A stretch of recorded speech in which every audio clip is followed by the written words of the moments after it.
François, donc vous avez commencé à commenter sur un certain nombre de réseaux, ce qui se déroule depuis samedi matin.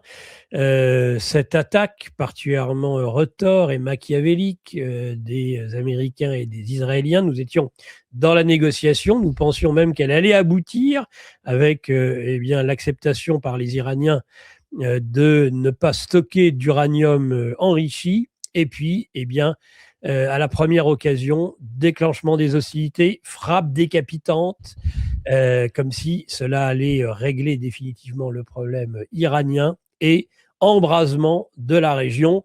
J'aimerais avoir l'ensemble de vos commentaires, François, sur la situation qui est en cours d'ailleurs. Alors, comme vous l'imaginez, il y a énormément de choses à dire. Oh oui. Il faut être, il faut être, je pense, assez clair. En tout cas, pour l'instant, ce qui se passe, c'est quand même le scénario catastrophe. Il faut espérer que ça va s'arrêter, mais pour l'instant, on assiste plutôt à un embrasement qu'à quelque chose qui se calme. Alors, qu'est-ce qu'on pourrait dire sur le jeu des acteurs? On a d'abord Trump.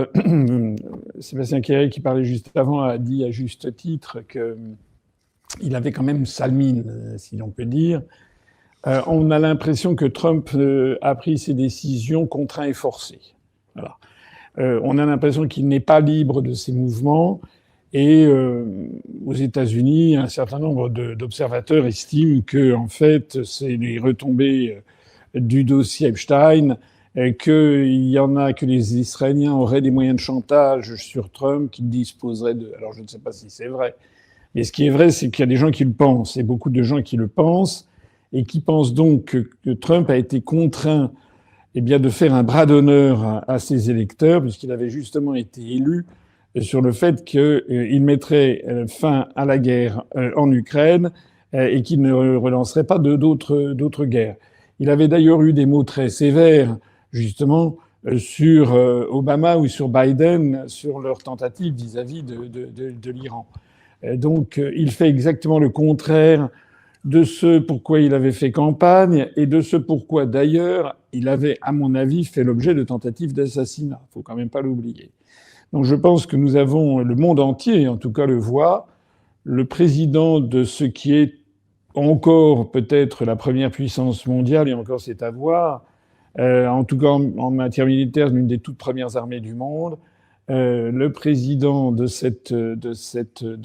États-Unis d'Amérique, en fait, n'est pas libre de ses décisions. Il a commis là une attaque de l'Iran qui est quand même la quatrième attaque en quelques années de l'Iran, alors que l'Iran, je suis désolé, n'a jamais attaqué les États-Unis. C'est quand même un fait. Alors certains diront oui, il finance du terrorisme ici et ça, mais d'accord. Mais l'Iran n'a jamais attaqué les États-Unis d'Amérique. Deuxièmement, le jeu des acteurs également, c'est Netanyahou. Netanyahou, dont on oublie que, on dit toujours que Trump a 79 ans, mais Netanyahou est à peine moins âgé, il a 76 ans.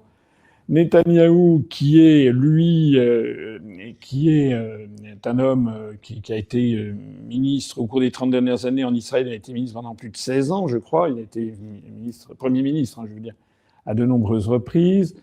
Netanyahou, c'est le Likoud, c'est l'extrême droite, je dis bien l'extrême droite, c'est pas la droite, c'est l'extrême droite israélienne, et qui est lui-même sous la pression de son extrême droite, c'est-à-dire les ministres, notamment Ben Gvir, Bezalel Smotrich, qui sont ministres des Finances, le premier étant ministre de l'Intérieur, ou l'équivalent, et qui, eux, sont des suprémacistes juifs qui veulent instaurer Eretz Israël, le grand Israël. Alors, je rappelle que le titre de propriété remonte à la Torah, est fixé dans la Bible, dans la partie juive de la Bible.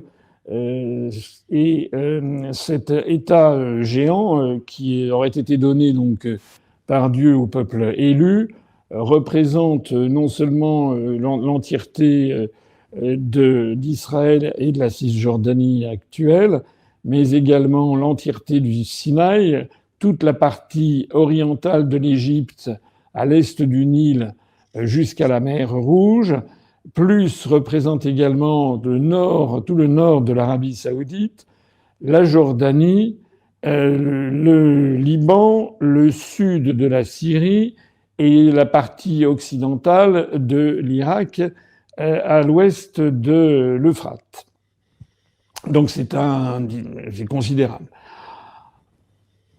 Jusqu'à il y a quelques années, les gens pensaient que c'était des vaticinations, que tout ça c'était des vieilleries et que ça n'aurait jamais lieu, mais il se révèle quand même d'année en année que c'est bien l'objectif poursuivi par un certain nombre de suprémacistes juifs qui est bel et bien qui sont pétris en fait d'idéologies religieuses et qui est bel et bien de construire le troisième temple à Jérusalem et d'acquérir cet immense État. Alors, la preuve la plus sensationnelle a été apportée récemment par l'ambassadeur des États-Unis, je crois que c'est en Israël, qui a dit que c'était un objectif légitime, que ce grand État d'Eretz Israël. Vous imaginez bien, évidemment, que ça veut dire, alors là, pour le coup, vraiment, vraiment la Troisième Guerre mondiale. C'est-à-dire que s'emparer de toutes ces terres, c'est absolument considérable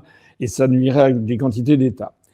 Sauf que Netanyahou est très intelligent et plutôt que de faire ça bille en tête, essaye de faire ça par la technique du salami, c'est-à-dire tranche par tranche, en faisant des pressions considérables sur les présidents des États-Unis, notamment grâce au lobby pro-israélien très important qui existe aux États-Unis. Je n'apprends rien à personne, notamment l'AIPAC, mais pas seulement. Les liens avec le complexe militaro-industriel américain, les liens aussi d'Israël et les moyens de pression d'Israël dans toute une série de pays occidentaux, à commencer par la France, puisque la diaspora juive dans le monde, c'est à part l'État d'Israël, les plus nombreux, c'est d'abord en un les États-Unis et en deux la France. D'ailleurs, on a ceux qui s'intéressent à ça, regardent ça de près, ont pu découvrir qu'il y a des juifs qui sont soit binationaux, soit qui ne sont pas israéliens, mais qui ont la nationalité, par exemple, qui sont américains ou qui sont français, qui qui ont rallié Tsahal pour faire la guerre aux côtés de Tsahal. Et vous avez vu que la deuxième nationalité après les Américains, des soldats étrangers qui combattent en Israël avec Tsahal, eh bien, ce sont les Français. Il y a plus de 6000 juifs français qui sont enrégimentés dans Tsahal. Donc ça, c'est la politique israélienne qui consiste à poursuivre un objectif dont, si on veut bien le regarder avec la froideur nécessaire, est un objectif quand même complètement délirant, qui ne peut mener en fait qu'à une explosion générale. Enfin, mais ils le font en ayant le sens que avec le temps, on peut arriver à tout, etc., etc. Donc ça, c'est le jeu des acteurs et Netanyahou, à l'évidence, essaye de faire pression sur Trump et finalement, il y est parvenu. Et on voit bien que, regardez ce qui s'était passé avec la guerre des 12 jours, Trump avait quand même en partie cédé, puis après il avait dit « Allez, ça y est, on a tout arrêté, ça y est, tout est fini, ça a été, les bombardements ont éradiqué toutes les menaces », et puis on apprend qu'en fait non, un an et demi après, non, pas du tout. Paraît-il que les menaces n'avaient pas du tout été éradiquées. Ça veut dire que le narratif qu'on nous avait raconté au moment de la guerre des 12 jours était faux. Voilà, la menace militaire iranienne était fausse. Alors, pour agir contre l'Iran, les Israéliens imposent un narratif sur l'Iran qui est repris en chœur dans tous les médias, et notamment dans tous les médias français, selon lequel il faut, enfin, ça fait penser, vous savez, à la fable de La Fontaine, le loup et l'agneau. Vous savez, le loup, il voit un agneau, il veut dévorer l'agneau, et donc il lui cherche noise.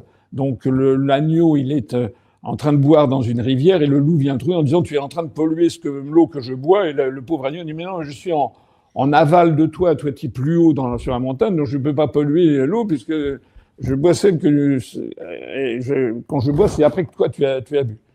À ce moment-là, le loup change de sujet et lui dit mais c'est pas toi qui je sais pas quoi a dit du mal de moi l'autre fois. Alors il dit mais je n'étais pas né, etc. Et à la fin le loup le dévore. Voilà.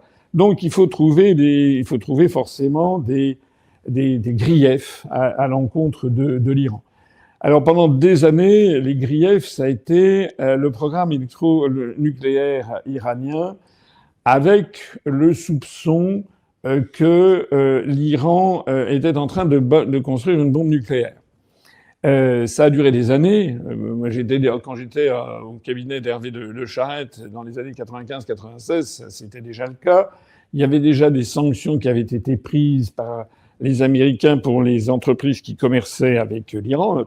C'est d'ailleurs ça qui a failli faire que Peugeot a presque été entraîné à la faillite à cause de cette histoire, puisque Peugeot, depuis les années 60, était implanté en Iran. Moyennant quoi, d'ailleurs, les Américains se réservaient le droit, eux, de continuer à commercer avec l'Iran.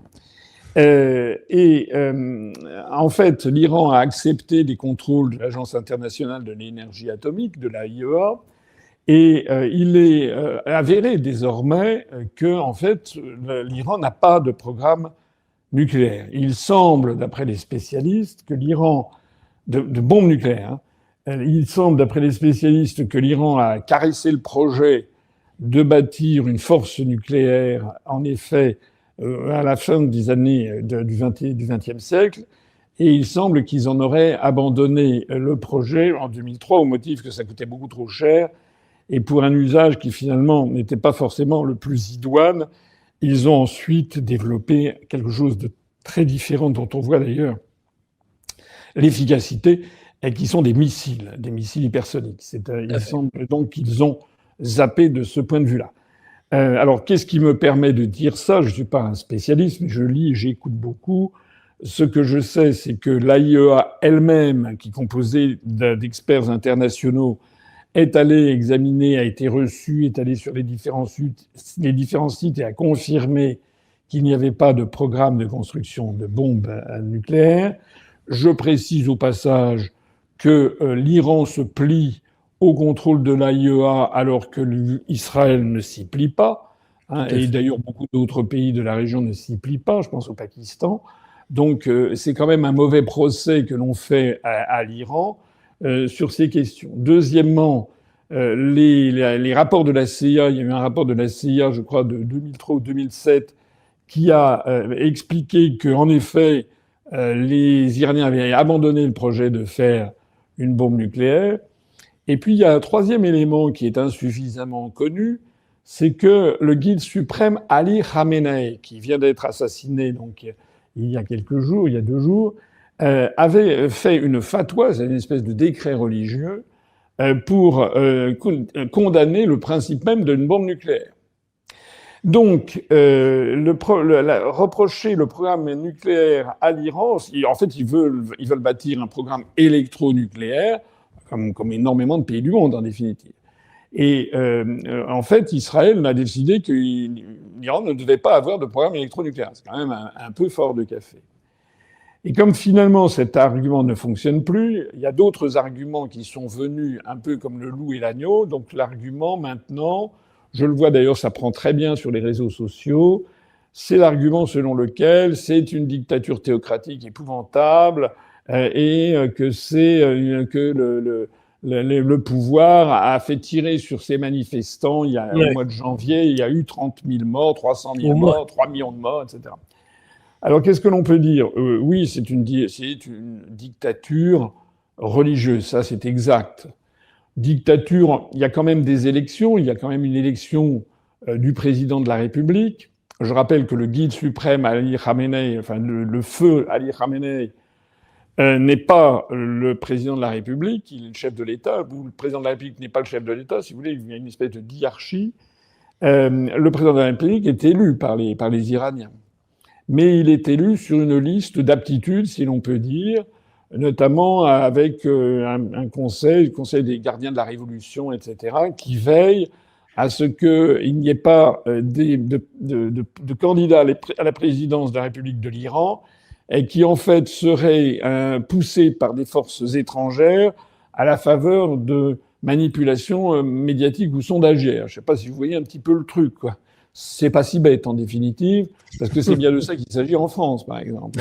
C'est sûr. Voilà, c'est-à-dire, imaginez le système iranien, c'est comme si en France on avait le Conseil constitutionnel qui vérifiait si les candidats à l'élection présidentielle, quels sont leurs financements, ils les vérifieraient pour de bon, et qui serait très scrupuleux quant à l'accès aux médias, vérifierait le background, quels sont les projets, quelles sont les forces qu'il y a derrière. Voilà. Si la France était l'Iran, quelqu'un comme Macron n'aurait jamais pu se présenter, par exemple, parce que on aurait un conseil des gardiens de la Révolution française qui aurait dit ben écoutez, non, Macron, c'est quelqu'un qui veut en fait mettre à bas tout le Conseil national de la résistance, tous les acquis sociaux des Français, qui travaillent en fait pour une oligarchie internationale. On sait d'ailleurs quels sont les milliardaires qu'il y avait derrière lui, et donc il est hors de question qu'il se présente. Bon, je ferme la parenthèse, mais c'est important à comprendre quand on parle de dictature iranienne. C'est vrai que c'est pas une démocratie à l'occidentale, mais les démocraties à l'occidentale, et je suis bien placé pour le savoir, ne sont que des démocraties de façade, puisque pour candidater à la présidence de la République française, eh bien, c'est quand vous n'êtes pas adoubé par le système, ça relève de la quadrature du cercle et vous êtes invisibilisé, dénigré, etc. Vous avez des sondages qui ne parlent jamais de vous, enfin, etc., etc.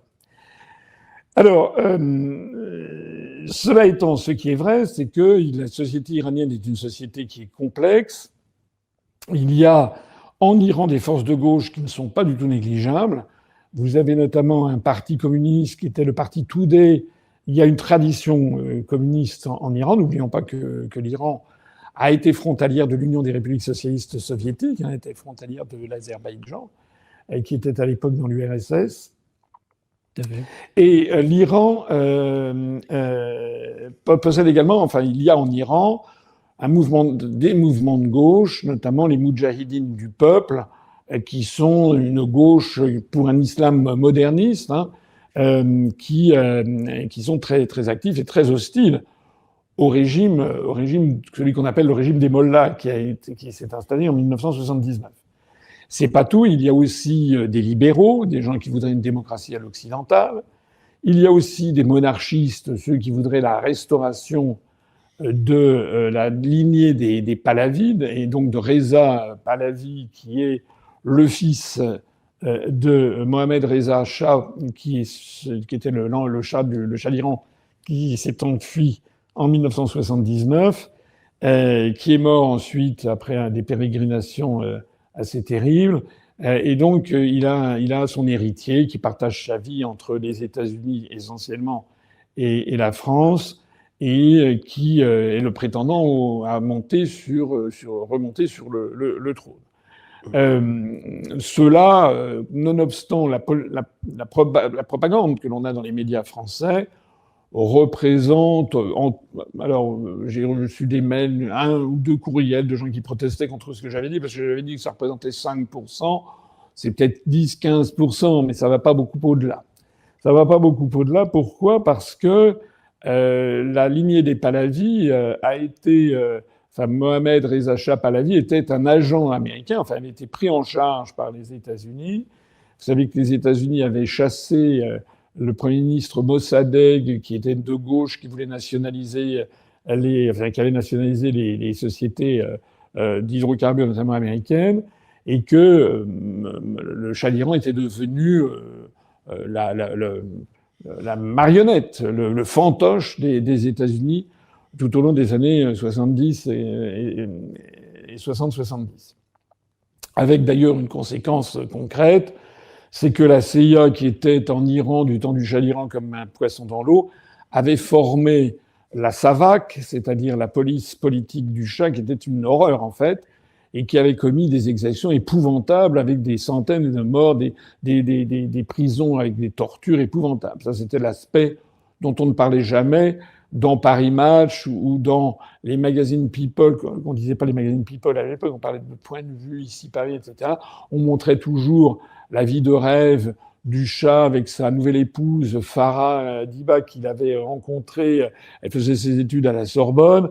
Donc c'était une famille idéale, mais en réalité, ce qui se cachait derrière, c'était un régime de terreur. C'est pour ça d'ailleurs qu'il y a finalement peu d'Iraniens qui souhaitent le retour de cette monarchie, qui serait encore une fois complètement à genoux devant les États-Unis. Alors, il n'est pas seulement à genoux devant les États-Unis d'ailleurs, puisque vous avez vu, Reza Pahlavi est également complètement adoubé par Netanyahou. Ils se sont rencontrés avec leurs épouses, avec Netanyahou. Reza Shah est allé à Jérusalem, il a fait des prières avec une kippa sur la tête devant le mur des lamentations, ce qui est quand même poussé loin la soumission, parce que l'on sache, il n'est pas juif. Il est, comme tous les Iraniens, enfin la grande partie des Iraniens, il est musulman chiite duodécimain. Donc, vu d'Iran, ces images qui montrent son allégeance aux États-Unis et à Israël, à mon avis, sont totalement rédhibitoires pour qu'il puisse revenir au trône. Sinon, ça serait... Évidemment.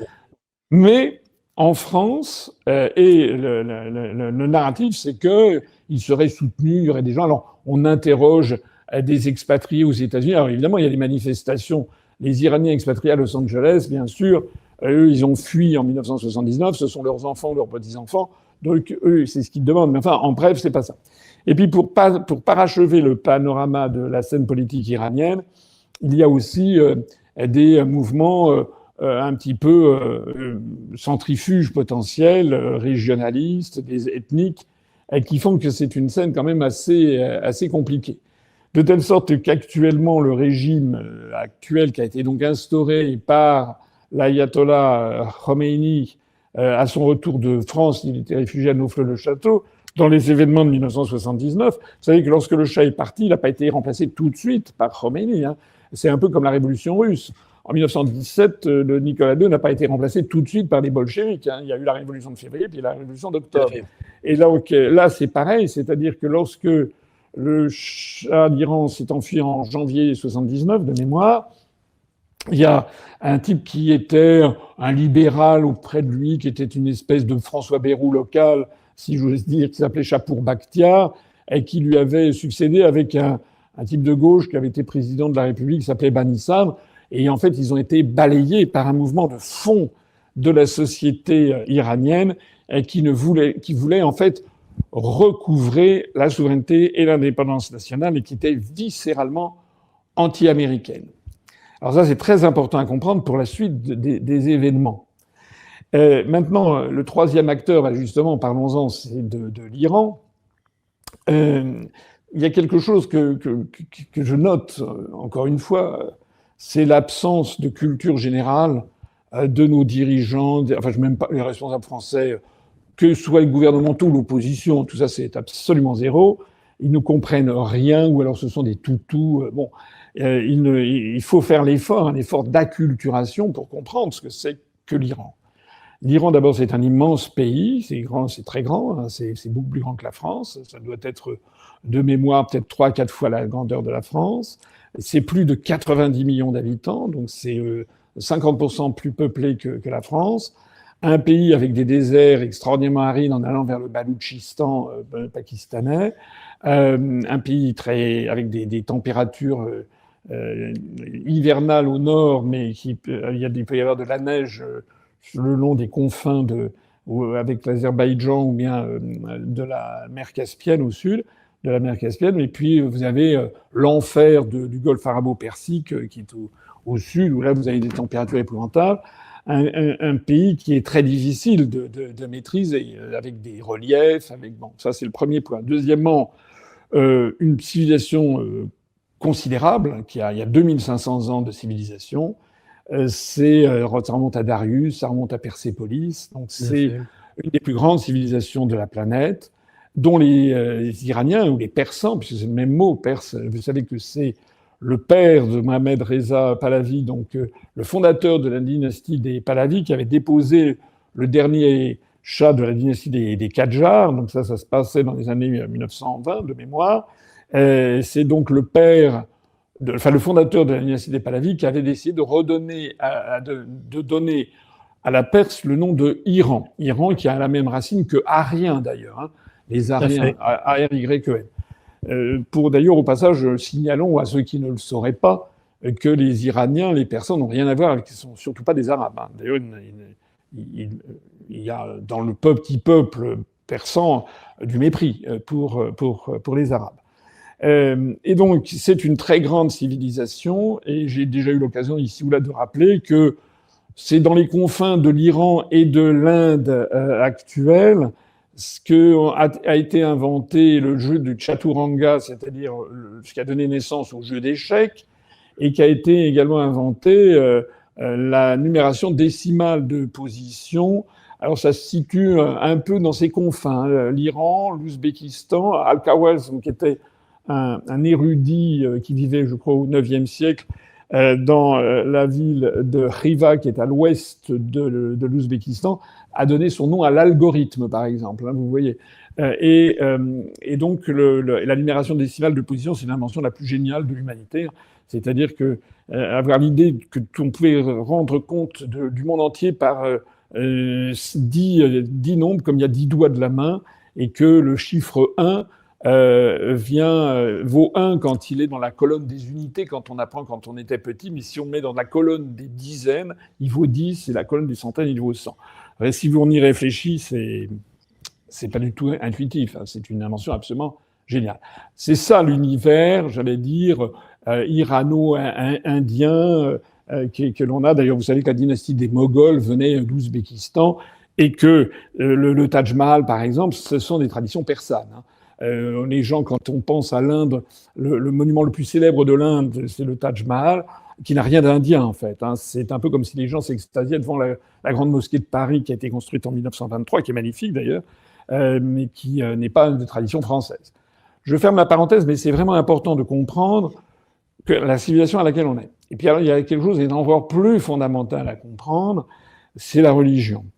La religion, c'est que peut-être pour la raison évoquée à l'instant, c'est-à-dire que les Iraniens n'aiment pas trop les Arabes, ils ont été vaincus dans les décennies suivant la mort du prophète de l'islam. Vous savez qu'il y a eu, sous les premiers califes, il y a eu une extension prodigieuse de l'Oumma musulmane, et donc l'Iran a été battu, enfin on n'appelait pas ça l'Iran à l'époque.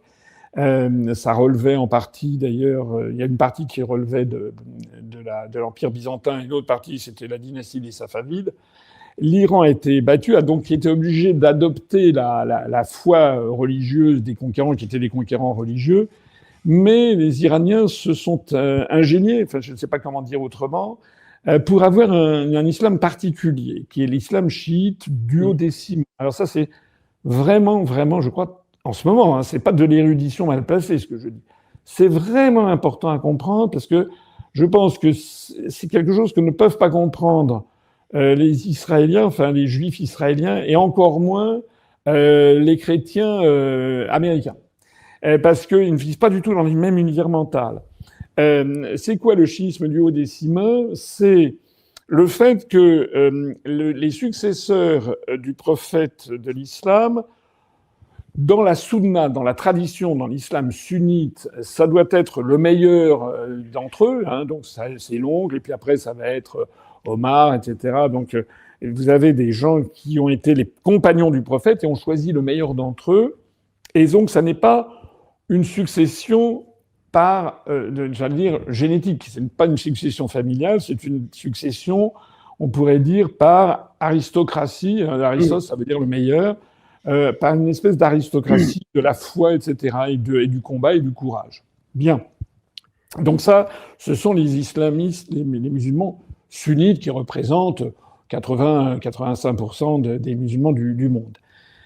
Alors que les Iraniens, eux, ont embrassé un islam différent, qui, eux, c'est, j'allais dire, par succession familiale.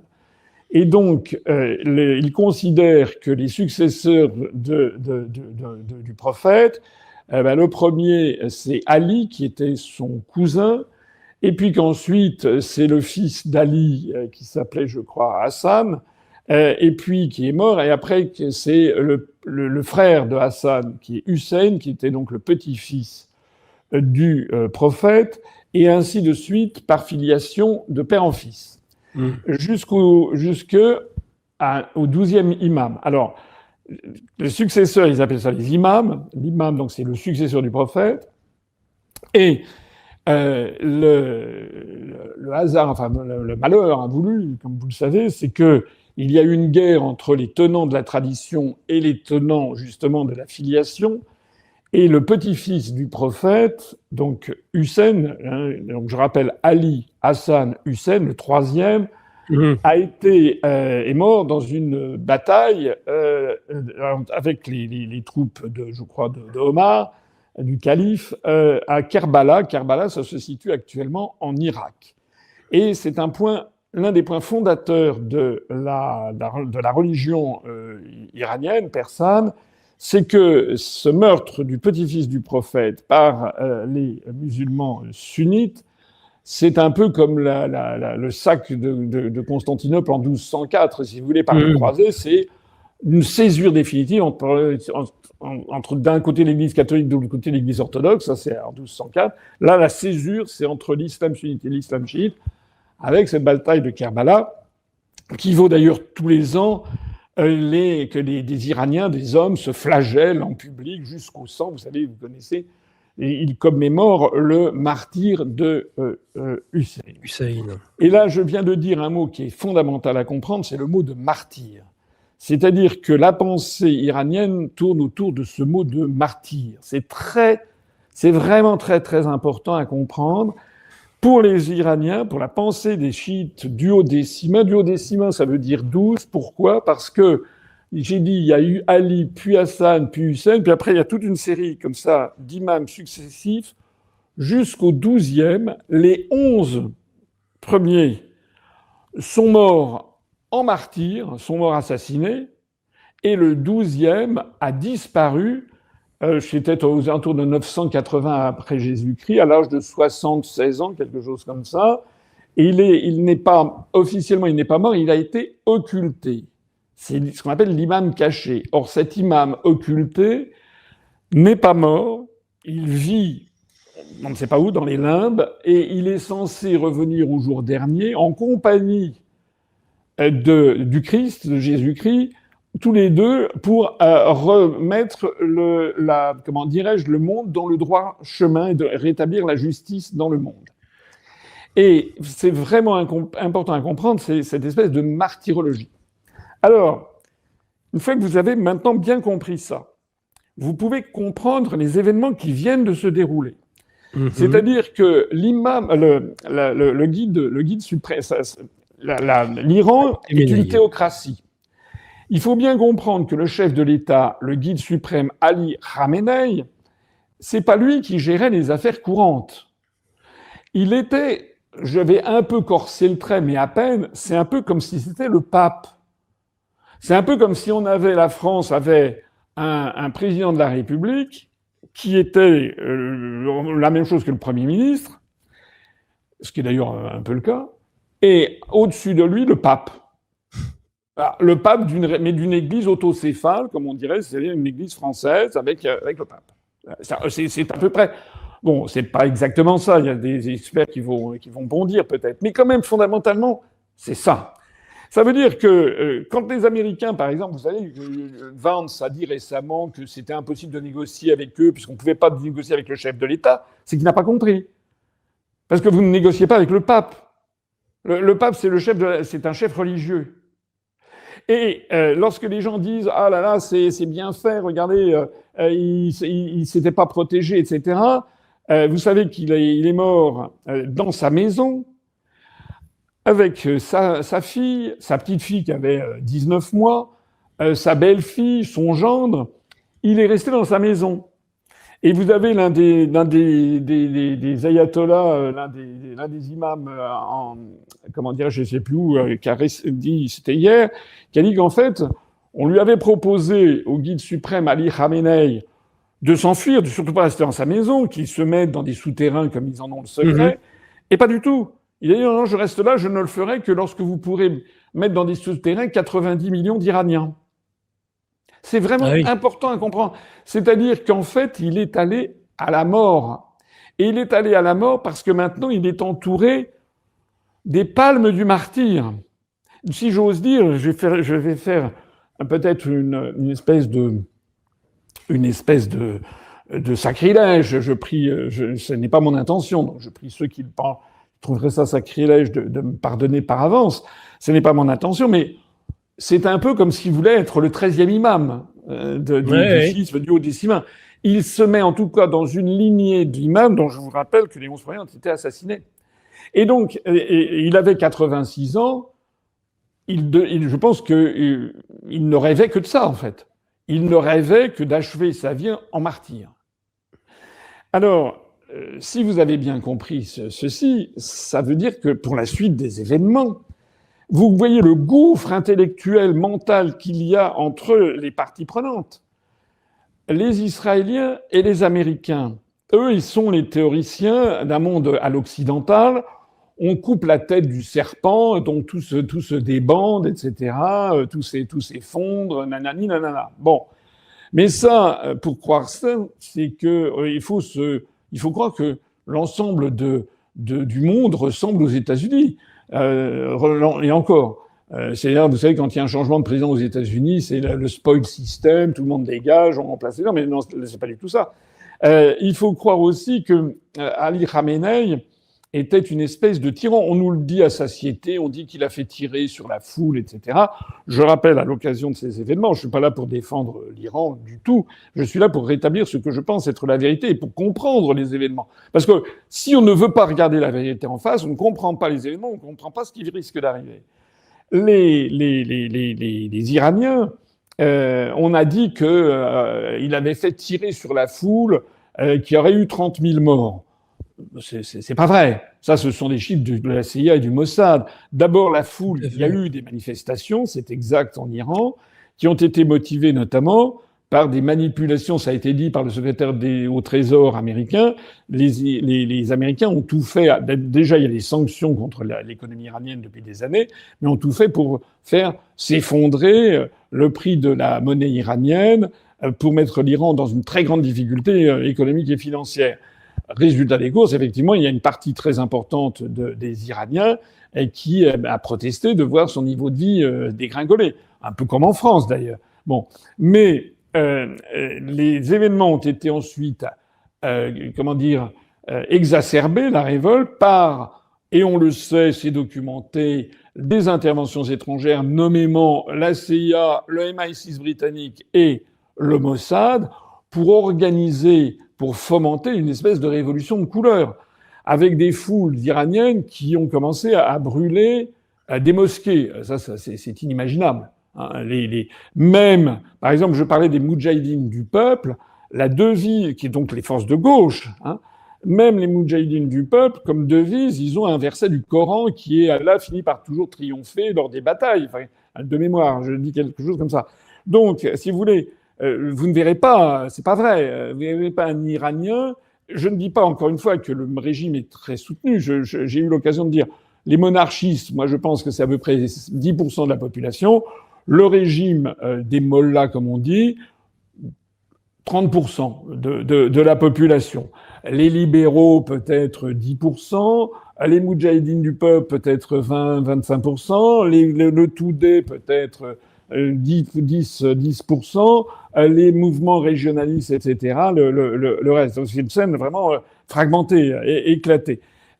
Donc, je ne dis pas que le régime est soutenu par une majorité de la population, mais il est quand même bien davantage soutenu par la population iranienne que le régime Macron ne l'est par les Français. Je rappelle que pour nous, le soutien à Macron, c'est de l'ordre de 10 à 12%. Donc là, quand on a 25 à 30% pour le régime actuel, c'est pas. Et puis ce soutien va aller croissant, puisque ce qui vient de se passer, c'est justement que le guide Khamenei est devenu un martyr pour la foi des chiites. Alors, lorsqu'il y a eu donc ces exactions, on a parlé de 30 000 morts. Non, les spécialistes disent c'est pas possible. Faut peut-être diviser par 100. Il y a peut-être eu 300 morts, ce qui est beaucoup, au regard de la façon dont on est en Occident. Macron, si j'ose dire, n'a fait que quelques 7 ou 8 morts avec les Gilets jaunes. On n'en parle jamais, mais bon, tout ça a été un petit peu occulté.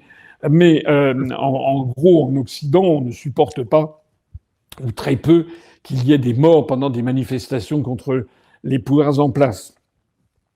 Quoique ça arrive de plus en plus. Donc, il y a peut-être eu, mettons, je sais pas, 3-4 morts pendant les Gilets jaunes. Là, il y a peut-être eu 100 fois plus, 300 à 400. Ce qui est beaucoup, ce qui n'excuse en rien le régime. Hein. J'ai bien parlé de que c'était une dictature. Mais c'est pas 30 000. C'est pas vrai. 30 000 sur 900, sur 90 millions, ça ferait 30 sur 90 000, ça fait 3 sur 9 000. Tous les 9 000 Iraniens, il y aurait eu 3 morts. Non, c'est pas vrai. Un mort tous les 3 000 personnes, c'est pas vrai. On aurait vu, il y aurait eu des bains de sang, il y aurait des photos, il y aurait des tas de trucs. Ils ont suffisamment, la CIA, le Mossad sont suffisamment introduits en Iran avec des complicités. Ils auraient fait passer des quantités de photos tous azimuts. Donc ça n'est pas vrai. Le chiffre de 30 000 n'est pas vrai. Mais il est mis en avant puisqu'on ne peut plus reprocher l'affaire, pas vraiment, sauf être de mauvaise foi complète, puisqu'on ne peut pas continuer à reprocher l'instauration d'une bombe nucléaire, du moins pour le moment. Eh bien, c'est le nouveau critère. Et j'ai vu que ça marche. Il y a quand même beaucoup sur les réseaux sociaux de gens qui disent c'est un tyran épouvantable, etc. D'ailleurs, il est tout à fait possible de se poser la question de savoir qui est-ce qui a donné l'ordre de tirer. Il n'est pas du tout certain que c'était le guide Ali Khamenei. Et encore une fois, il n'est que le pape, si je veux dire. Le président, c'est actuellement Périchian, qui est... il y a eu auparavant Ahmadinejad, qui d'ailleurs a été tué avant-hier. Donc, c'est possiblement le gouvernement, les gardiens de la Révolution, qui ont décidé ça sans en référer forcément au guide suprême. Mais enfin, actuellement, donc, on se retrouve devant cette situation, c'est que le guide suprême est mort en martyr. Et il n'y a pas que Asselineau qui le dit. Si vous allez sur le site de l'ambassade d'Iran en France, ils ont publié un communiqué et qui disent que je viens de... Enfin, ils ne font pas tout ils ne mettent pas en perspective historique et religieuse comme je viens de le faire. Bon, mais ils disent la mort en martyr de Guide Khamenei. C'est vraiment important à comprendre. Ça veut dire qu'il y a une émotion sincère de millions d'Iraniens. On a tué leur pape. Et c'est pas seulement des Iraniens, puisque le chiisme du duodécimain, vous le trouvez pas seulement en Iran où il est très majoritaire, mais il représente la moitié des fidèles musulmans en Irak. Hein, il y a la moitié qui sont la moitié orientale du pays, celle qui jouxte l'Iran, qui sont des musulmans chiites. C'est là que se situe, comme je le disais tout à l'heure, le site de la bataille de Karbala. Vous avez également des musulmans chiites en Azerbaïdjan, au nord de l'Iran. Vous en avez au sud, notamment au Bahreïn. Vous avez encore un certain... Et puis vous en avez, il y a un tiers des Libanais qui sont musulmans chiites. C'est ce qui permet à l'Iran, d'ailleurs, d'avoir ses entrées, si j'ose dire, avec le Hezbollah au Liban.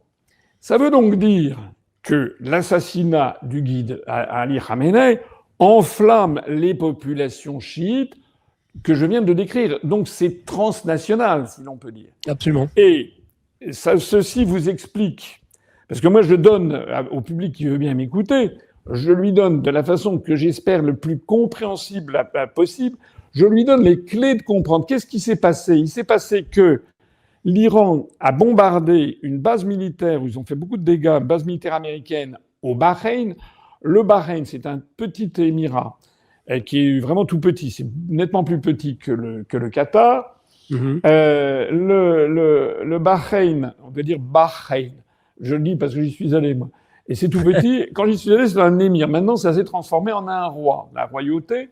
Le Bahreïn, c'est un pays qui a deux particularités. Premièrement, il héberge le siège de la 5e flotte américaine dans le golfe arabo-persique, avec notamment des sous-marins nucléaires porteurs d'engins. Quand on dit qu'il n'y a pas de bombe nucléaire dans la région, on oublie simplement les sous-marins nucléaires américains. Mmh. Donc c'est le siège de la 5e flotte américaine, donc c'est un satellite des États-Unis. Première caractéristique. Deuxième caractéristique, la population bahreïnie est très majoritairement chiite, comme les Iraniens, Ouais. à l'exception des dirigeants et notamment de la famille de l'émir, de la famille royale aujourd'hui, qui est sunnite. Et lorsque les Iraniens viennent de bombarder la base militaire américaine au Bahreïn qui a pris feu, et vous avez peut-être suivi les dépêches de presse, vous avez eu des manifestations de soutien à l'Iran au Bahreïn de la population. Et le roi du Bahreïn, cette nuit, a décidé que toute personne qui manifesterait pour soutenir l'Iran serait immédiatement arrêtée, etc. Parce qu'on ne plaisante pas au Bahreïn. Là, on n'en parle pas, mais il y a eu, c'était peut-être il y a 6 ou 7 ou 8 ans, des manifestations contre le régime du Bahreïn qui avaient été organisées, probablement fomentées par l'Iran d'ailleurs, puisque là où il y a des chiites, l'Iran est un peu comme un poisson dans l'eau. Et il y avait eu donc des manifestations qui avaient été contre le régime. Et là, le royaume du Bahreïn, soutenu par les Américains, n'avait pas fait dans la dentelle. Là, il y avait eu des morts, il y avait eu des gens qui avaient été arrêtés, condamnés à la prison à vie pour avoir manifesté. Je sais pas ce que c'est, mais ça, on n'en parle jamais, bien sûr, parce que il faut se focaliser sur les ennemis des États-Unis et d'Israël. Les amis des États-Unis et d'Israël, vous pouvez avoir les pires tortionnaires ou les pires saloperies, comme le président du Rwanda, par exemple. Là, à partir du moment où c'est dans le camp américain, c'est très bien. Voilà, donc ceci vous explique la situation. Alors, qu'est-ce que l'on peut... Enfin, j'ai beaucoup parlé, peut-être que vous avez des questions maintenant, mais là, je crois que... Alfie, je voudrais quand même terminer dans ce panorama général. Donc, j'ai parlé des États-Unis, d'Israël, de l'Iran. Et il reste encore à parler du reste du monde, et en particulier, il y a quand même 3 grands acteurs, ou 4. Il y a la Russie et la Chine, ce sont 2 grands acteurs. La Russie, comme la Chine, sont des alliés étaient des alliés de l'Iran, sont des alliés de l'Iran. Ils sont des alliés de l'Iran pour toute une série de raisons. C'est pas uniquement le fait du prince. Ce sont des alliés de l'Iran parce que, d'abord, la Russie n'est plus frontalière exactement de l'Iran, puisque l'Azerbaïdjan est devenu indépendant, les républiques du Caucase, etc., sont devenues, mais la Russie voit bien que l'Iran, si l'Iran tombe, c'est quand même les États-Unis et Israël risquent de remporter tout le Moyen-Orient. Et ça, la Russie n'en veut à aucun prix. Et par ailleurs, l'Iran est quand même un grand producteur d'hydrocarbures et donc a le pouvoir d'influer sur le prix des hydrocarbures, donc sur les richesses de la Russie. Tout à fait. Et on parlera tout à l'heure du détroit d'Ormuz. Quant à la Chine, c'est pareil. La Chine a besoin d'hydrocarbures. Elle en importait du Venezuela. Elle en importe beaucoup d'Iran. En partie par la terre, d'ailleurs, pas uniquement, mais aussi en partie par la mer. Et les hydrocarbures iraniens sont principalement évacués par des supertankers qui franchissent le fameux détroit d'Ormuz, qui fait 55 km de large dans la partie la plus étroite, avec des rails, c'est parce que les fonds sont assez hauts, donc c'est au millimètre quasiment près que les supertankers se croisent. Il y a à peu près 6 à 7 supertankers bourrés de pétrole qui sortent tous les jours du golfe arabo-persique avec du pétrole iranien, mais aussi les grands champs pétrolifères de l'Arabie saoudite, qui sont l'Arabie saoudite, les lieux religieux sont à l'ouest, c'est Médine, la Mecque. La capitale est au centre, c'est Riyad, et les champs de pétrole sont à l'est, du côté de Dahan. Et vous avez également des fameux géants, le géant de gaz qui fait la richesse du Qatar. Donc pour évacuer le gaz du Qatar, pour évacuer les hydrocarbures saoudiens, irakiens, Koweïti aussi, parce que tous ces pays bordent le golfe arabo-persique, et puis émiratis, des Émirats arabes unis, il faut passer par le détroit d'Ormuz, qui est une veine jugulaire, puisqu'on estime qu'il y a à peu près 25 à 30% des hydrocarbures mondiaux qui transitent par le détroit d'Ormuz. Le détroit d'Ormuz étant coincé entre la pointe nord qui appartient au sultanat d'Oman le sud c'est l'Iran. Bon. Donc les Russes savent que l'Iran a une capacité très importante quant à la fixation des cours du pétrole. Or, c'est une des richesses importantes de la Russie. Mais c'est pas tout. Selon l'adage, les ennemis de mes ennemis sont mes amis. L'Iran a apporté un soutien à la Russie, notamment sur l'Ukraine, avec notamment des drones, on en a suffisamment parlé, et réciproquement. D'ailleurs, Poutine est l'un des rares dirigeants du monde à avoir déclaré que Khamenei avait fait l'objet d'un assassinat. Donc, les Russes sont derrière. Les Chinois aussi, parce que les Chinois, eux, voient bien que derrière toute cette opération, il y a la volonté, dont je parlais tout à l'heure, des suprémacistes juifs israéliens, d'essayer de créer le Eretz Israël. J'en ai parlé tout à l'heure.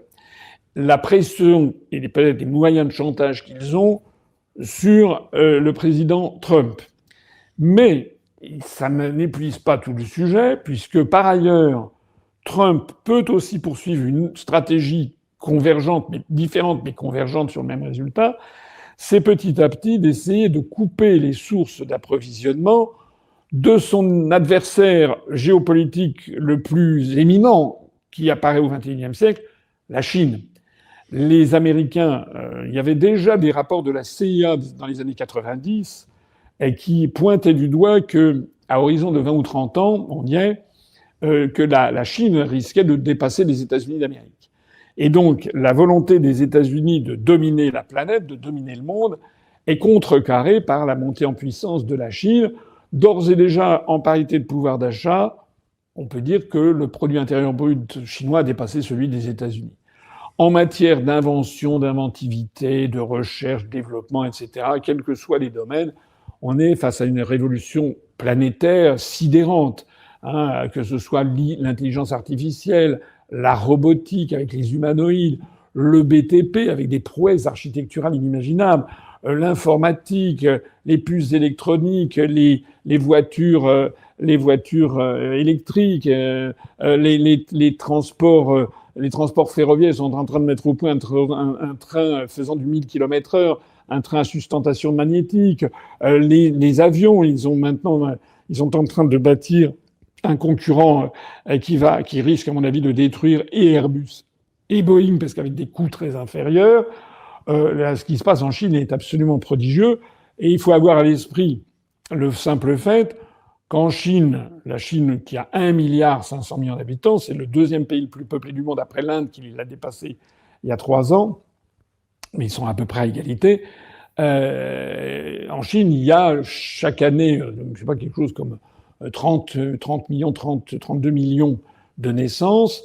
Et il y a, dans le système scolaire chinois, produit quelque chose comme plus d'1 million d'ingénieurs chaque année. Et des ingénieurs, des vrais ingénieurs, enfin des gens qui ont travaillé, parce on est revenu au mode confucéen en Chine, c'est-à-dire le travail. Hein. Donc ce sont pas les étudiants en Chine, c'est pas des étudiants comme dans certaines universités occidentales qui se regardent le nombril en fumant un joint, en faisant des études de sociologie. Je dis ça en plaisantant, mais des vrais ingénieurs, des techniciens qui inventent des choses, en Chine, ils en ont plus d'1 million de plus chaque année. Aux États-Unis, paraît-il 300 000, en France 60 000. Vous voyez un petit peu le problème auquel on est confronté. Donc les Chinois, ils ont compris un truc, c'est que les Américains ne veulent pas se laisser dépasser. Et donc, ils voient bien, ils observent que ce que fait Trump en ce moment, c'est d'essayer de couper les sources d'approvisionnement énergétique. Avec pour conséquence, premièrement, ça jette la Chine dans les bras de la Russie, de même que l'affaire ukrainienne a jeté la Russie dans les bras de la Chine. Donc les deux géants, vous avez d'un côté 1,5 milliard d'habitants, de l'autre, au nord, 150 millions d'habitants. Vous avez un rapport de population de 1 à 10, avec la Russie, qui est le pays le plus grand du monde, 40 fois la superficie de la France, avec des ressources en matières premières extraordinaires, et les Chinois en ont besoin. Et réciproquement, la Russie a besoin de la force de travail, des inventions chinoises. Donc en fait, les Américains, au résultat de tout ça, ils sont en train de forcer, de contraindre, par leur volonté de domination planétaire, de contraindre ces deux géants que sont la Russie et la Chine, de faire cause commune. C'est vraiment là aussi important à comprendre. Et donc, qu'est-ce qui se passe en ce moment ? La Russie, comme la Chine, ont condamné, bien entendu, cette intervention militaire, dont je rappelle que c'est la 4e contre l'Iran, qu'elle est complètement contraire au droit international. Je le rappelle aussi, c'est l'article 2, alinéa 4 de la Charte de San Francisco de l'ONU, qui interdit, les États n'ont pas le droit de faire la guerre. Même les gens qui croient qu'il y a eu des exactions épouvantables en Iran, même si c'était avéré, les 30 000 morts, je suis absolument certain que ce n'est pas le cas. Il y a eu sans doute quelques centaines de morts, ce qui n'absout rien, ce qui n'est pas bien, mais ce n'est pas 30 000 morts. Ça n'est pas pour autant que vous avez le droit d'intervenir. Il y a des règles dans le droit international. Ça doit passer par le Conseil de sécurité, ça doit être décidé éventuellement par l'envoi de casques bleus. Mais enfin, ça fait quand même un certain temps maintenant qu'on voit bien que les États-Unis ont décidé de mettre à bas, en fait, l'Organisation des Nations Unies. D'ailleurs, rappelez-vous le projet là, pour la paix qu'a voulu faire Trump, qui consiste en fait à court-circuiter l'ONU. Alors face à ça, certains peuvent se dire qu'est-ce qu'attendent la Russie et la Chine pour intervenir aux côtés de l'Iran. Voilà. Donc il y a, en réalité, il faut comprendre plusieurs choses. Je pense, ce sont mes analyses. Premièrement, c'est que, je l'ai suffisamment dit tout à l'heure, l'Iran, c'est 2500 ans de civilisation. C'est une religion à nul autre pareil, le chiisme, l'islam chiite du haut des 6 mains, avec d'ailleurs une variante qui est une variante très moderne, que l'on sous-estime sur la liberté de penser. C'est quelque chose qui est assez intéressant pour les spécialistes de l'islam. C'est un peuple très fier. C'est un peuple qui préfère, depuis qu'ils sont petits, ils apprennent dans les mosquées que l'idéal, c'est de mourir en martyr pour défendre la Perse, pour défendre l'Iran. Voilà, c'est quand même ça. Donc, les Iraniens auraient plus ou moins fait savoir qu'ils ne voulaient pas de soutien trop ostentatoire, ni de la Russie ni de la Chine. On sait néanmoins que la Russie a délivré des missiles antimissiles à l'Iran, des missiles, des complexes, vous savez, les S-300. On sait aussi que les Chinois ont vraisemblablement donné à l'Iran du matériel de haute précision et aussi un suivi qui est très important pour améliorer la fiabilité des missiles iraniens pour aller frapper notamment l'État d'Israël. Et il y a derrière les frappes, et c'est tout à fait nouveau ce qui vient de se passer, c'est que les frappes iraniennes ont réussi à frapper l'État israélien. Déjà, ça avait été le cas pendant la guerre des 12 jours. Oui. Et sauf erreur de ma part, il n'y avait pas eu de morts. Là, il y a eu déjà 9 morts. On dit 9 morts israéliens. Est-ce que c'était pas d'autres ? On n'en sait rien. Vous avez vu qu'il y a eu 3 morts américains. On ne sait pas d'où ils viennent, les 3 morts, les 3 soldats américains. Est-ce que c'était une base ? Est-ce que les Iraniens ont frappé à l'aveuglette ou est-ce qu'ils ont... En tout cas, pour rester sur mon fil de raisonnement, c'est les Russes et les Chinois apportent un soutien technique, électronique, de renseignement qui est certainement très important à l'Iran en sous-main. Voilà. J'aimerais un petit peu, François, qu'on revienne sur le traitement, parce que vous êtes quelqu'un d'invisibilisé, mais le traitement de l'information paraît aujourd'hui, on parle d'un pays comme la France particulièrement écœurant. La façon dont l'information est traitée, la réaction du personnel politique français aussi à ce qui s'est passé, qui est tout aussi affligeant. Et enfin, la diplomatie française, qui, dans un premier temps, était muette, silencieuse, Il a été obligé de constater, Macron, qu'en effet, personne ne lui avait demandé son avis, ni même renseigné ou informé sur le déclenchement des hostilités. Et finalement, un porte-avions qui part maintenant en Méditerranée, alors qu'on pensait que la menace existentielle européenne, c'était les Russes. Des Anglais, des Allemands, des Français prêts à intervenir, disent-ils, de façon défensive. Alors, je ne sais pas ce que ça veut dire, attaquer de façon défensive, mais bon.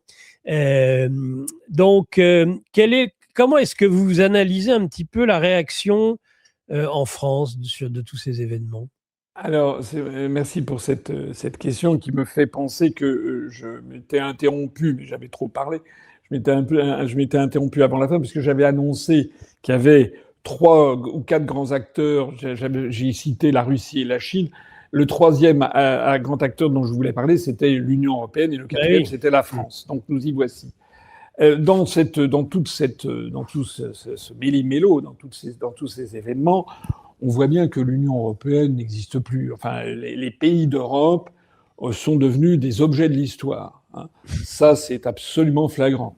Effectivement, vous le dites à juste titre, on voit que Macron, qui est à la fois psychologiquement dérangé, d'un narcissisme inimaginable et d'une bêtise aussi assez solide, il a dû prendre comme un camouflet personnel le fait de ne pas avoir été prévenu de cette attaque. Voilà. Il se croit très, très indispensable, alors qu'en fait, il ne se rend absolument pas compte de l'image qu'il a. Plus personne ne veut de lui, y compris en Europe. Hein. Starmer et Merz l'ont montré l'autre jour, à quel point ils n'avaient rien à faire de Macron. Tout le monde attend la fin. Et il y a des gens, je lis ici ou là, des gens qui disent que Macron, il veut devenir président de la Commission européenne. Moi, alors là, je serais vraiment... Enfin, tout est possible, mais vraiment, je serais extraordinairement surpris que Macron devienne un jour président de la Commission européenne, parce que tout le monde le déteste, en fait, y compris les Allemands, les Italiens, n'en parlons pas, tous les pays de l'Est le haïssent. Moi, je ne vois pas du tout qui est-ce qui pourrait soutenir la candidature. Il n'y a que lui, en fait, qui y croit, et peut-être Brigitte Macron, je ne sais pas.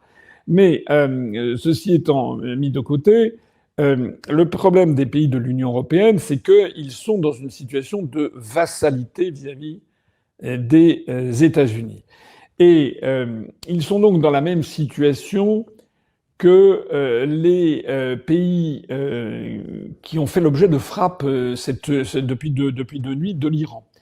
Les pays, l'Iran a agi, vous l'avez vu, a frappé le Bahreïn, le Qatar, les Émirats arabes unis, notamment à Dubaï. Ils ont fait une frappe sur la base militaire d'Akrotiri, la base militaire britannique à Chypre. Ils ont frappé un peu partout. Et ils ont frappé notamment des pays où il y avait des bases militaires américaines.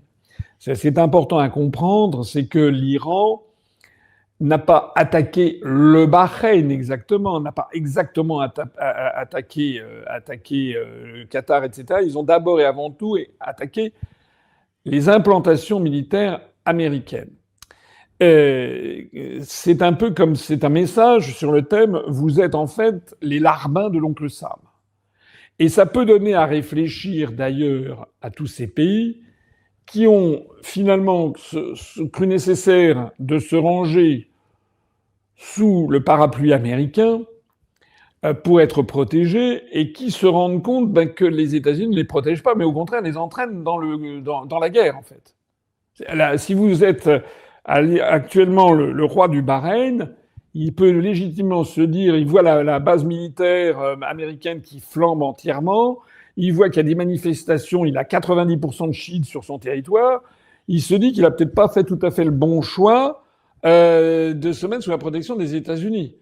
Parce que peut-être, d'ailleurs, il y a beaucoup de dirigeants dans le monde qui se sont rendus compte au bout du compte que c'était pas un bon choix. Vous savez, c'est la très fameuse parole assez géniale de Henry Kissinger, le secrétaire d'État américain de Nixon, qui avait dit « Être l'ennemi des États-Unis est dangereux, être leur ami est mortel ».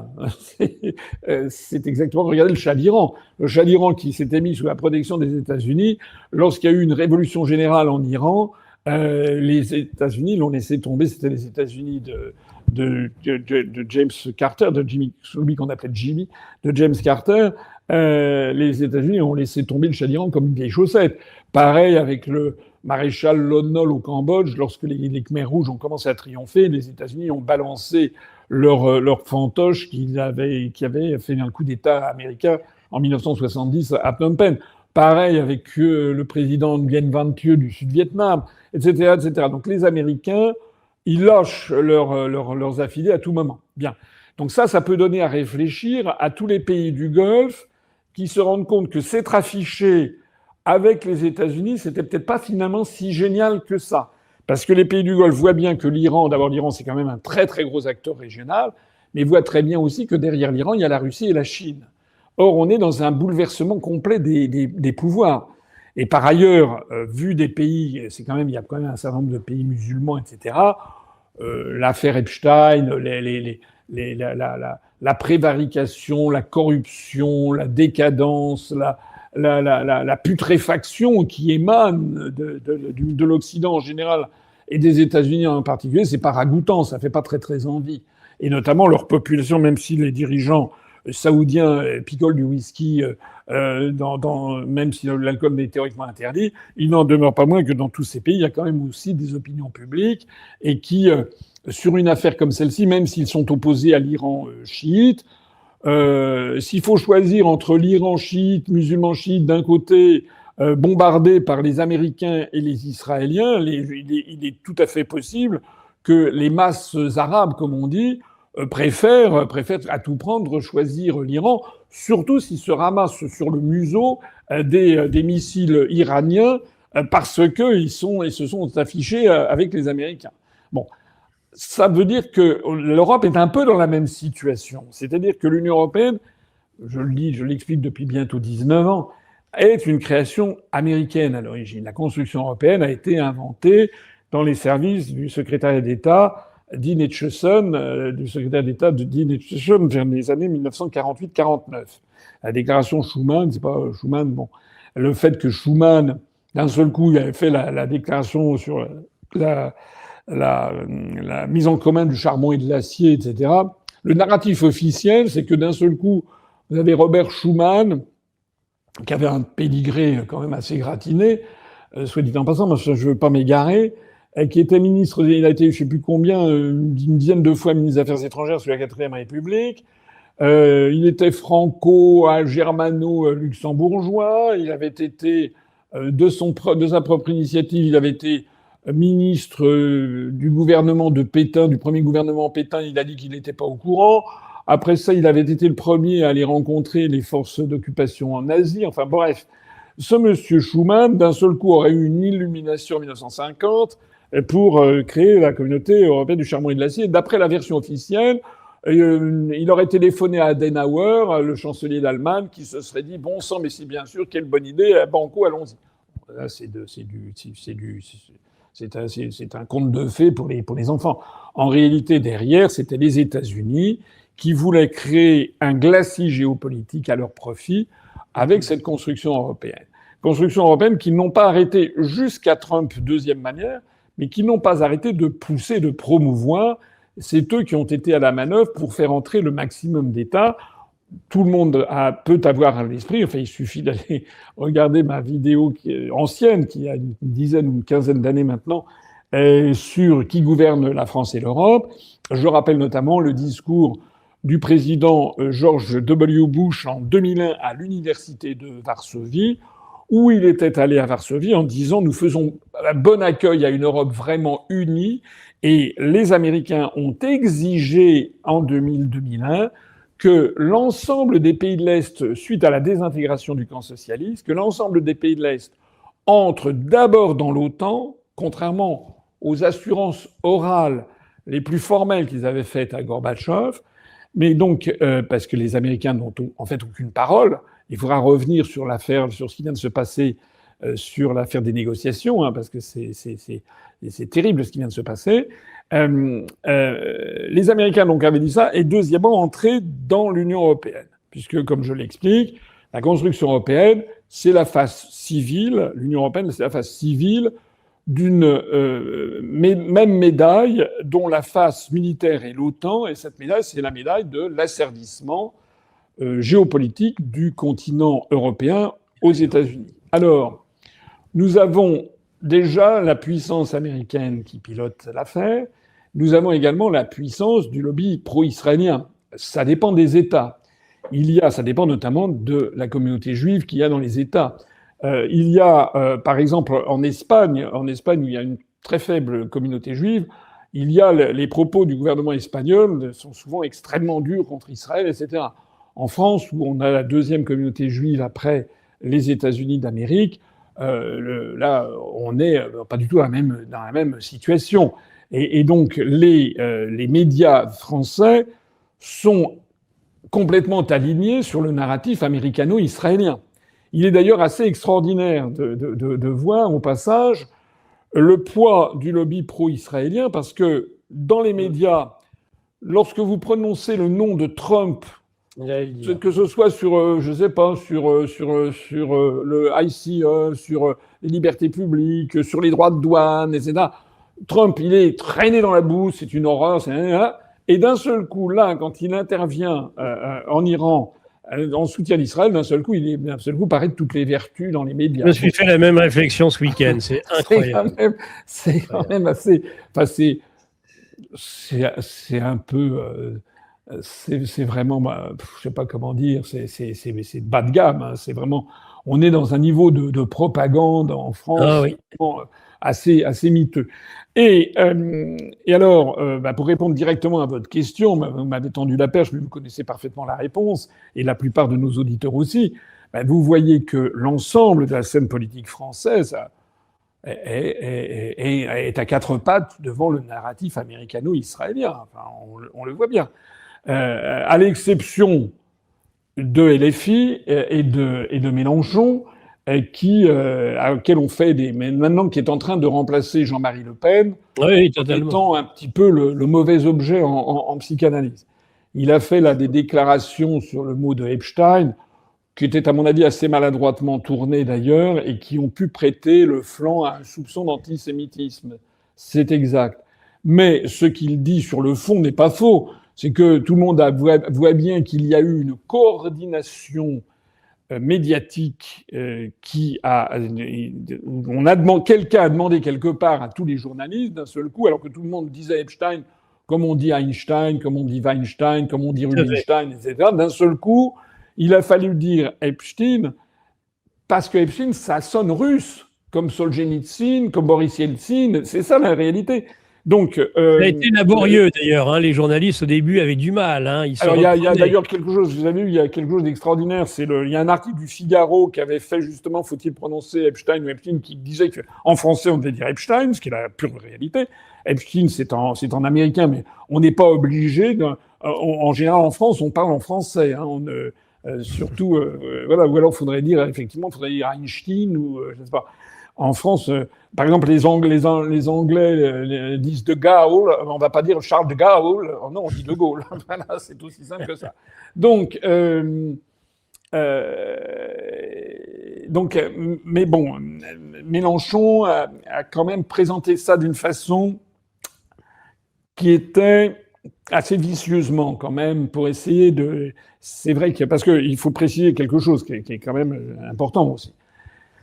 C'est que je l'ai déjà dit 50 fois, c'est que de la même façon que tous les Américains ne sont pas pour la guerre, j'ai entendu, là, il y a eu une interview que j'ai vue hier soir de Jeffrey Sachs, qui est un économiste américain de gauche, qui a fait une interview que j'ai trouvée assez spectaculaire. Enfin, il dit des choses, mais vraiment, il parle avec une liberté de ton qui est, je crois, à peu près la mienne.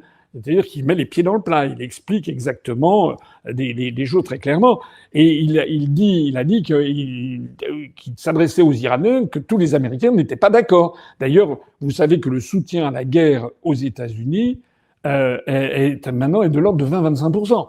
Et s'il y a de plus en plus de boys, comme il dit, c'est-à-dire de soldats américains qui reviennent entre quatre planches, hein, dans un cercueil, Trump a vraiment énormément de soucis à se faire pour mi-terme et peut-être un risque de destitution. Trump, il joue très très gros sur cette affaire. Donc, de la même façon que tous les Américains ne sont pas derrière cette offensive militaire américaine. Il y a d'ailleurs une bonne partie des électeurs de Trump qui ne sont pas d'accord. On l'a vu, vous avez vu, il y a une certaine Marjorie, là, une républicaine, qui a claqué la porte. Vous avez Tucker Carlson, c'est des gens qui prennent complètement leur distance de ça. De la même façon, tous les juifs ne sont pas derrière le délire suprémaciste de l'extrême droite israélienne actuelle. J'ai vu, vous avez peut-être vu cette interview de Alain Finkielkraut sur Radio J avec Frédéric Aziza. J'ai trouvé que c'était vraiment quelque chose de bien, qui était conforme quand même à la grande pensée des humanistes juifs, etc. C'est-à-dire qu'il a dit clairement qu'il ne se reconnaissait pas du tout dans ce gouvernement qui commettait des crimes de guerre, etc., etc. Enfin, donc, tous les juifs ne sont pas derrière Netanyahou et derrière le Likoud et l'extrême droite israélienne. Ça mérite d'être précisé. Et c'est vrai que je pense que quelqu'un comme Mélenchon, de temps en temps, devrait peut-être le rappeler quand même, pour éviter ces soupçons d'antisémitisme. Mais pour le reste, et pour en revenir à la scène politique française, on a, qu'est-ce que vous voulez que je vous dise, on a une espèce d'aplaventrisme. Voilà, moi, ça me fait rire des gens qui se prétendent gaullistes, etc., et qui approuvent ça. Enfin, faut-il que je rappelle les positions de Gaulle face aux États-Unis et face à Israël. Rappelez-vous quand même qu'en 1967, pendant la guerre des 6 jours, de Gaulle avait toujours dit qu'il condamnerait celui qui prenait l'initiative de la guerre. C'est Israël qui l'a fait, et de Gaulle a condamné Israël, et de Gaulle a prononcé l'embargo des armes françaises livrées en Israël. Donc, de la même façon qu'il s'était attaqué aux États-Unis en chassant les bases américaines en France en 1966, en sortant du commandement militaire intégré de l'OTAN en 1966, en se faisant rembourser en or les avoirs en dollars en 1965, etc., etc.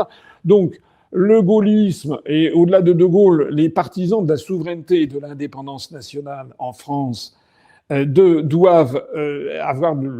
Enfin, on peut pas se réclamer de Gaulle. On ne peut pas se réclamer des grands anciens, si j'ose dire, de Clémenceau, de Danton, de Jeanne d'Arc, etc., etc. On ne peut pas se réclamer d'une France indépendante et souveraine en se mettant à quatre pattes devant les États-Unis et devant le lobby pro-israélien. C'est incompatible. C'est pourtant exactement le genre de scénario que nous montrent quotidiennement des gens comme Bardella, Madame Le Pen, etc.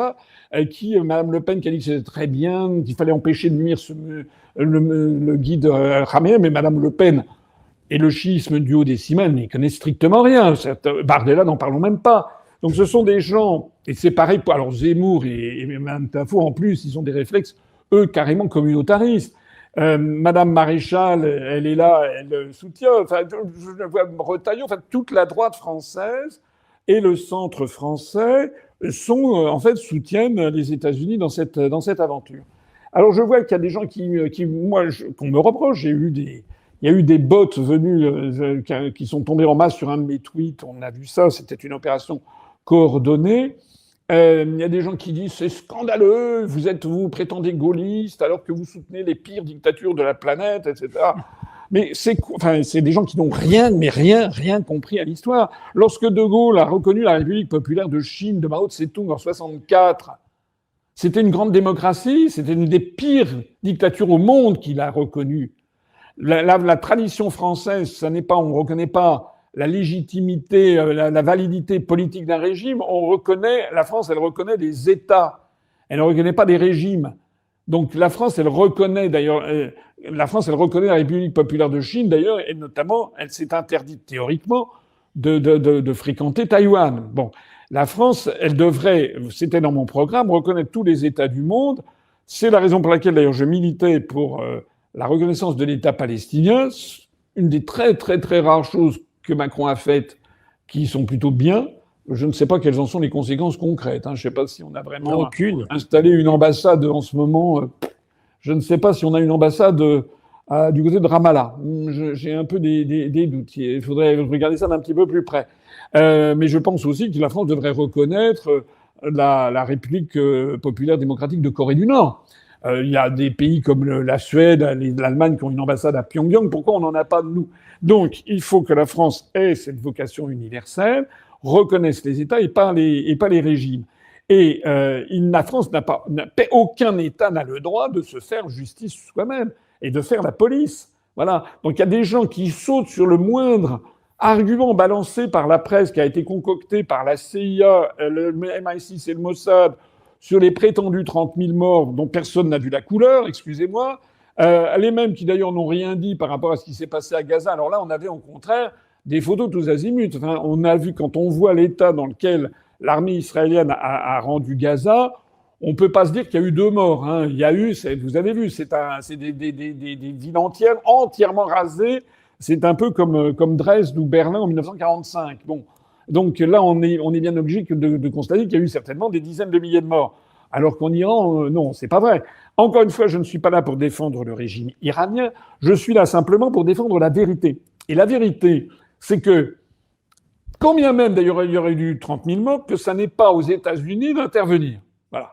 Mais en plus, il n'y a pas eu 30 000 morts. De toute façon, soit on respecte le droit international, soit on ne le respecte pas.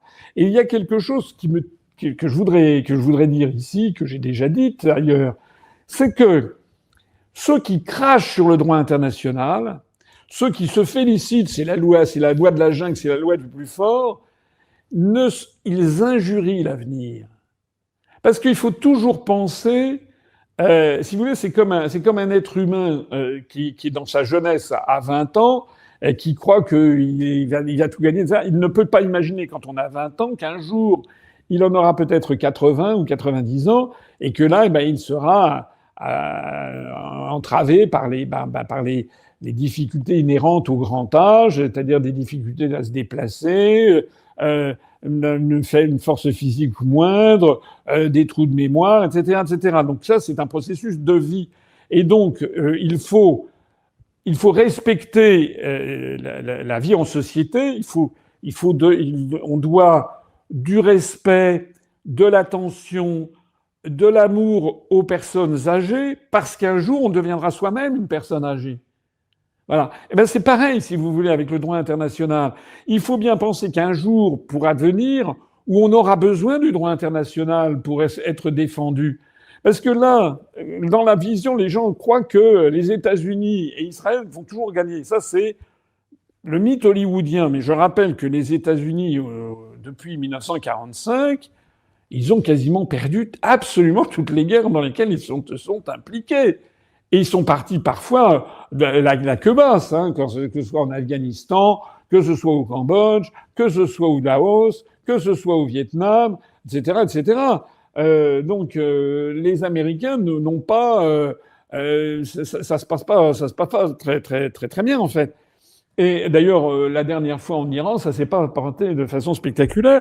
Et puis, lors de la guerre des 12 jours, la dernière agression américano-israélienne contre l'Iran, Trump, il a arrêté les frais rapidement parce que Israël commençait à être bombardé avec des missiles. Or là, qu'est-ce qui se passe?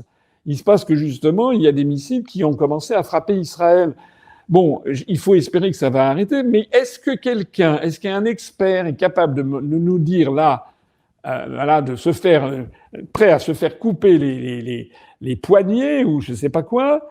Est-ce que l'Iran va être battu? On ne sait pas combien ils ont de missiles. Et certains disent qu'il y aurait 3000, 4000 missiles. Il y a des gens qui disent, regardez, ils ont des vieux missiles, ils ont été, mais si j'ai bien compris, le nombre de missiles qui ont été envoyés sur Israël par l'Iran la nuit précédente, pas cette nuit, mais la nuit, je crois que c'est la nuit précédente, il y a eu 27%, il y a eu 8 sur 30 et quelques, 36 missiles. Il y en a 73% qui ont été interceptés. Mhm. Il y en a 27% qui n'ont pas été interceptés. C'est beaucoup. C'est quand même beaucoup, surtout que vous vous rendez compte, c'est quand même assez... C'est un prodige technique, hein, parce qu'il faut que les missiles ils échappent au radar installé par les Américains en Arabie Saoudite, en Irak, ensuite, sans doute, il faut passer au-dessus de l'espace militaire, peut-être donc saoudien ou syrien. Il faut qu'après ils franchissent la fronde de David et le dôme de fer. Enfin, il y a toute une série de protections qui ont été mises. Et les missiles iraniens arrivent à se jouer, etc. Alors, il paraît que c'est des vieux missiles.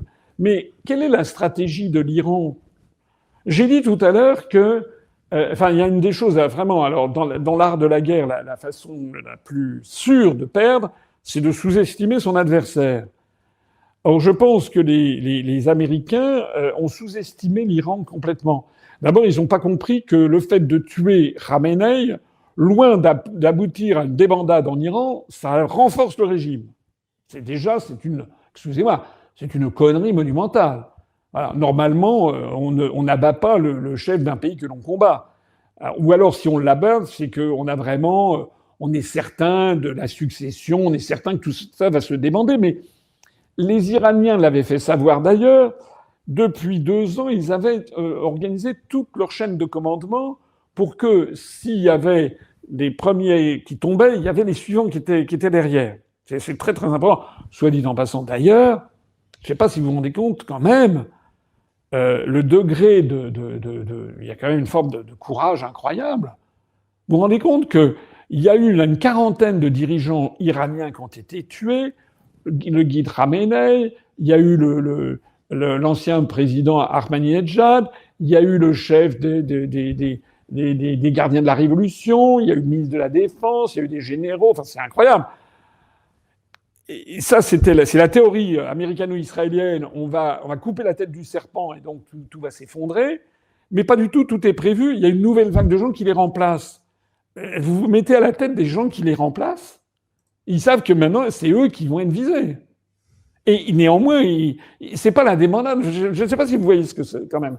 Je ne suis pas sûr que si en France, il y avait une force qui intervenait, qui tuait Macron, Le Cornu, je sais pas. Moi, arrêtez, c'est trop de joie en même temps, François. Jean-Noël Barrot, Annie Genevard, etc., etc.